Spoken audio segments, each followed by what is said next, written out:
কিদৰে থাকিম মই তোমাকেনো এৰি পৰাণে নহা তোমাৰ এনেকুৱা ৰূপ দেখি 2000 চনত ভাগ্যক্ৰমে মোৰ সৌভাগ্য বুলিয়ে ক'ব লাগিব এনকে প্ৰডাকশ্যনৰ পৰা প্ৰথম যিখন এলবাম হ'ল হিয়ামন তাৰ বাবে ফিমেল আৰ্টিষ্ট বিচাৰি আছিলে লাকিলি তেতিয়া মই অকণ অভিনয় কৰিছিলোঁ আৰু মোৰ ফটোখন বেটুপাতত থাকে মায়া বিস্ময় এইবিলাকত মানে খুব ফটো যায় আৰু কিবা কাৰণত তেওঁলোকে কথা পাতি থাকোঁতে ৰপচন্দাই মেগাজিন মায়া মেগাজিনখন এনেকৈ তেওঁলোকে ডিছকাছ কৰিছিলে কাক ল'ম কি কথা ৰপচন্দাই এনেকৈ মেগাজিনখন দলিয়াই দিলে এনেই দলিয়ালে কথা বতৰাৰ মাজতে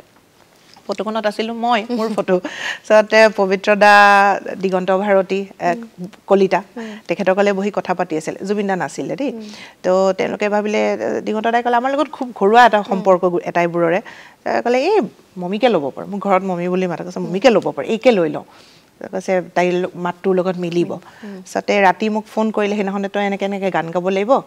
বোলে কেনেকুৱালৈ কৈছে জুবিন দা তেতিয়াতো জুবিন গাৰ্গ বুলি ক'ত ভালো লাগিছে আৰু এনকে প্ৰডাকশ্যনৰ নাম আছে আৰু চ' সেই মোৰ আৰম্ভণি সেইদিনাখনে নহয় তাৰ পিছদিনাখনে কিন্তু মোক ৰাতিয়ে মাতিলে ৰাতি 12টা বজাত মাতিছে গান গাবলৈ গান গাব গ'লোঁ অবভিয়াছলি মই অকলে গাইছোঁ জুবিন দাইটো পিছতহে গায় পিছত ৰাতি 12টা বজাত বঙহৰদেউ গালোঁ কেনেকুৱা ফিল নাজানো গানটো খালি কৈছে দিগন্তদাই যে একদম পূৰা ঢালি দিবি মই ইমান বুজিয়ে পোৱা নাই মানে কি জানো জয়মতী গদাপানী এটা দুখ এনেকুৱা যিমানখিনি পাৰোঁ ফিল উলিয়াই গালোঁ 40-45 মিনিটৰ ভিতৰত গাই দিলোঁ আৰু জুবিন দা নাই দেই তাৰপিছত গানটো গাই গুচি আহিলোঁ ভবা নাই আচলতে গান আৰু এটা ভাল গান যেতিয়া জুবিন দাই গানটো গালে মানে গোটেই মানে হেৰি হৈ গৈছে মোৰ মানে শুনি পেলাই বঙহৰদেউ মোৰ সোণৰ সোলেং তুমি চাউদাঙি ধৰিব যোৱাগৈ মোকেৰি খহি খহি খহি যাবগৈ মোৰ দেহাতি তথাপি নকমে তোমাৰে ঠিকনাতি কিদৰে থাকিম মই তোমাকেনো এৰি পৰাণে নহা